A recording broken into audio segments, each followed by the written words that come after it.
So ayan, napakaganda niya. So ayan na yung itsura niya. Napakalinis tignan.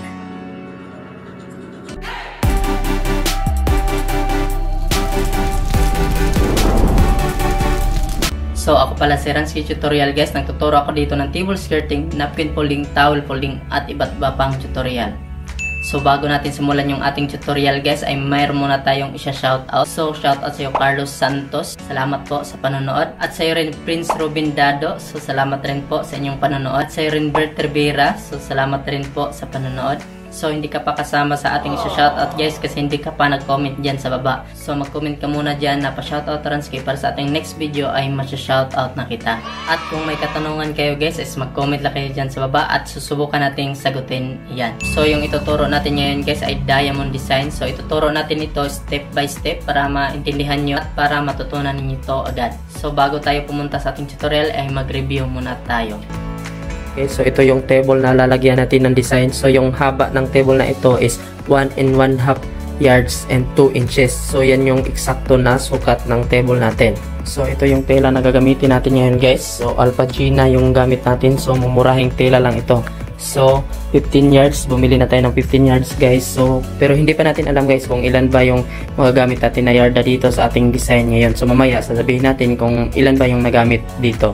At yung tablecloth naman natin guys, yan, pitch wheel yung ginamit natin dito pero pwede rin ito guys. So ito lang yung ginamit ko kasi all purpose na kasi ito. So hindi na medyo nakikita yung mga itsura ng lamesa natin sa ilalim. So kahit marumi or wala ng pintura, so hindi na siya makikita halos. May allowance dito ng mga 2 dangkal. So sobra ito ng 2 dangkal dito at 2 dangkal doon sa kabila. So ito naman yung ginagamit natin na pin. So mura lang ito guys, 12 pesos lang yung isang pad nito. So paano ba itamtax itong cloth natin? So nasa sa inyo guys kung ano yung paraan na gagamitin nyo. So ito yung paraan natin. So dito guys, ganyan lang natin dito sa kanto. Ayan, pag ganyan. Tapos tutusukin natin ng tamtax. Ganyan. Ayan na. So, gaganyan lang natin guys. So, parang iikot natin siya ganyan. So, itamtax natin sa ilalim. So, hindi natin itatamtax dito sa gilid kasi mamaya baka makaistorbo sa ating gagawing skirt mamaya. So, dito naman guys ay hihilahin natin kaunti. Yan. So, bakit hihilahin natin? Para mamaya hindi bababa yung skirt na gagawin natin or design. So, hihilahin natin kaunti. Yan. Tapos, tamtax natin dito sa ilalim. Yan. So, yung dito guys, so katulad rin dito sa kabilang dulo. At doon rin sa likod, ganoon pa rin dito, katulad lang. So, yung pinaka-unang ginawa natin sa ating tela guys ay pinilang siya natin. So, dito, itong dulo, papunta rito. So, wala tayong ibang tricks na ginawa. Pero dito tayo mag-pleats sa harapan. So, linagyan lang natin ng takip dyan para hindi pangit tignan. So, dito na tayo guys. So, gagawa na tayo ng mga pleats. So, gagawa tayo dito ng 2 pleats na 3 inches. At yung pagitan niya is 3 inches at gagawa ulit tayo ng 2 pleats na 3 inches. So tuloy-tuloy na yan guys. So ito na yon kung paano ba natin gawin yung pleats na yan. So napakadali lang guys. So iganyan lang natin yung ating tela. Ayan o. So pinin na natin siya dito ha sa may kanto. So ganyan lang yon. Ayan. So yung ruler natin or panukat is ilalagay lang natin dyan. Ayan.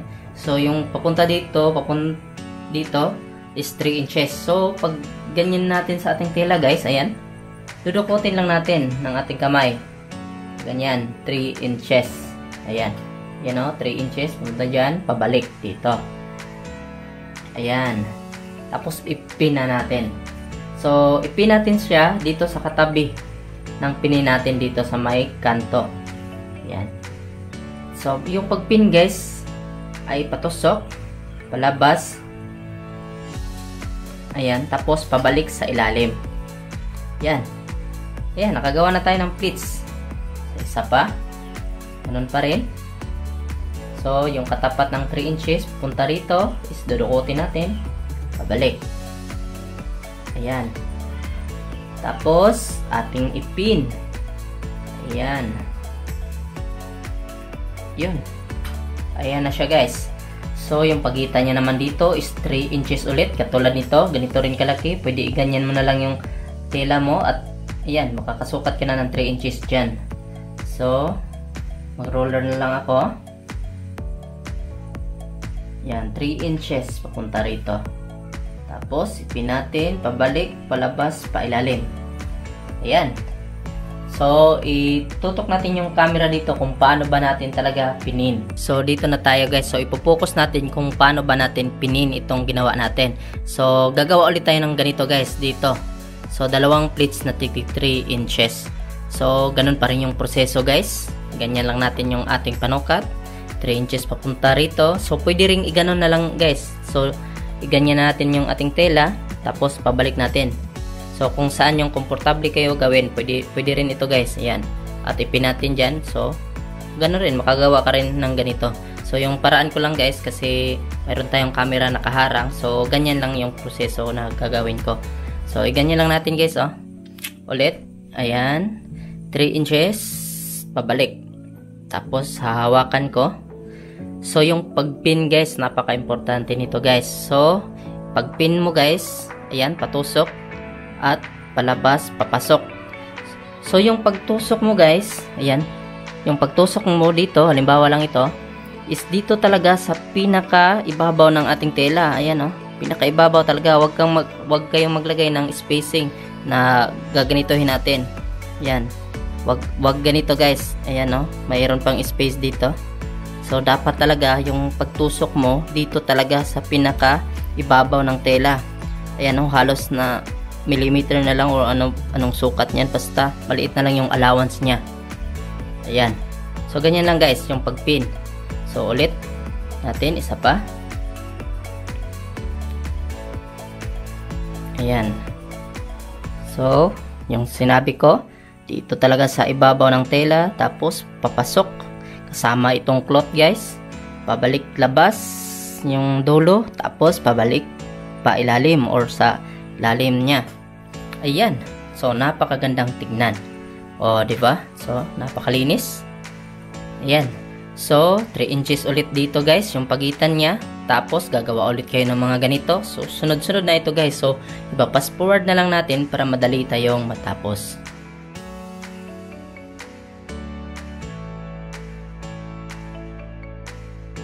So, tapos na nating ma-pleats lahat guys. So, napakaganda ng mga pleats natin. So, dito guys is nag-adjust na tayo kaunti dito.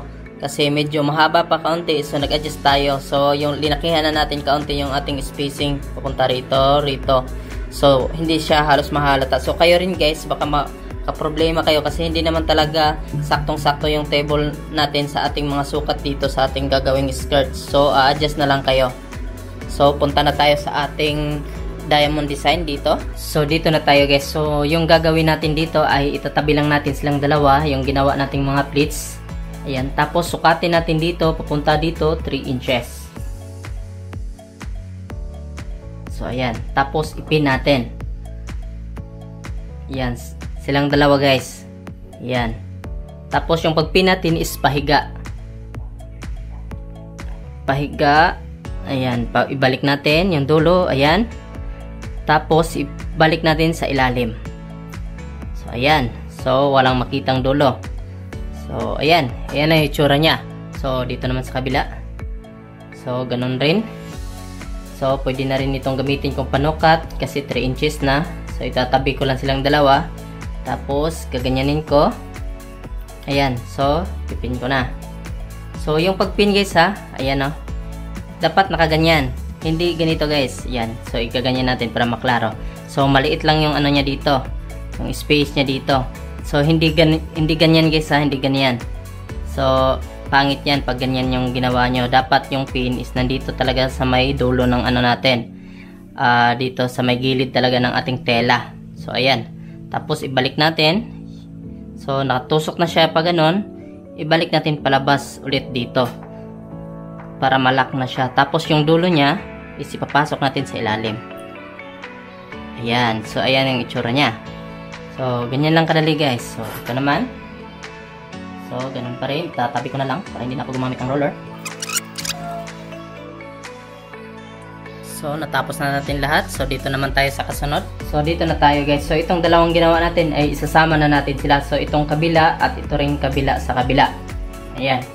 So, sukatin natin. So, yung papunta na dito guys is 2 1/2 inches na. Hindi na 3 inches. So, a-adjust tayo ng kaunti para mamaya is bubuka talaga yung ating diamond design. So, sukatin natin ng 2 1/2 inches. Ayan. 2 and 1/2 dito. Tapos itabi ko lang tong dalawang pin dito at yan na. So pantay na silang dalawa.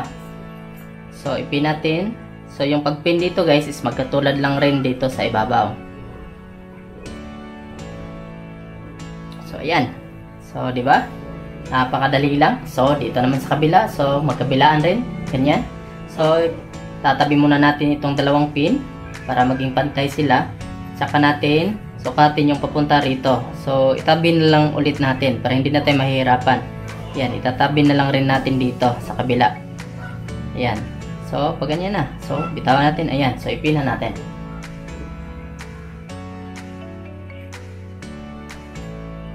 Oh, di ba? Napakaganda niya na. So parang lilitaw na. So dito naman sa kabila. So napina natin silang lahat guys. So dito naman tayo sa ibaba guys. So natatanaw na natin yung ating mga diamond. So dito naman tayo sa baba. So dito na tayo sa parting ibaba guys. So ayan. So ida-diamond na natin. So pag ganyan na. So ito lahat.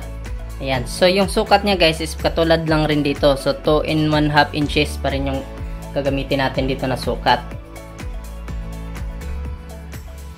Ayan. 2 and 1/2 inches. Tapos didikit ulit natin yung dalawang pin para maging pantay. Ayan, so ipina natin siya. So yung pagpin guys katulad lang rin dito sa ibabaw. Oh, ayan na. Ayan, so naging ano na, diamond na siya. So dito naman sa kabila. So ayusin muna natin. Tapos gagamitin natin panukat dito sa kabila. Tapos ipin natin.